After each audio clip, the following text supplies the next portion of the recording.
আসসালামু আলাইকুম, মামি কিচেনে আপনাদের সবাইকে স্বাগতম। তো আজকে আমরা রান্না করতে চলেছি রুই মাছ। রুই মাছ সবারই কম বেশি অনেক পছন্দ। তো প্রথমে আমরা মাছটি ভালো করে ধুয়ে নিব।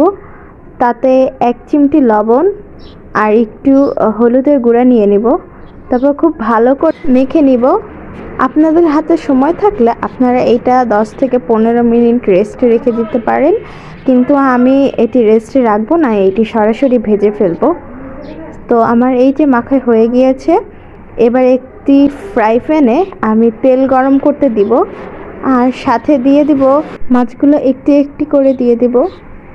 খুব সুন্দর করে এপিট ওপিট করে গাঢ় করে ভেজে নিতে হবে। আমি এখন এটা উল্টিয়ে নিচ্ছি। দেখতে পাচ্ছেন কালারটা কত সুন্দর আসছে।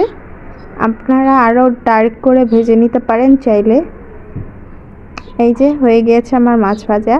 এবার আরেকটি কড়াইতে আমি তেল দিয়ে দিব, সাথে পেঁয়াজ রসুন বাটা দিয়ে দিব, একটু লবণ, মরিচের গুঁড়া 1 চামচের মতো, হলুদের গুঁড়া 1 চামচের মতো, ধনিয়া গুঁড়া, জিরার গুঁড়া দিয়ে খুব ভালো করে মশলাটা কষাতে হবে। কষানোর শেষ হয়ে গেলে আমি ভাজা মাছগুলো একটু একটু করে দিয়ে দিব। দেখতেই পাচ্ছেন মাছগুলো কত সুন্দর একটি কালার হয়েছে। এ পর্যায়ে আমি দিয়ে দেব 1 কাপ পানি। পানি দিয়ে খুব ভালো করে মাছটি নাড়াচাড়া করতে হবে। তারপর চুলায় প্রায় 10 থেকে 15 মিনিট রেখে দিতে হবে। ব্যাস হয়ে গেল আমাদের রুই মাছ।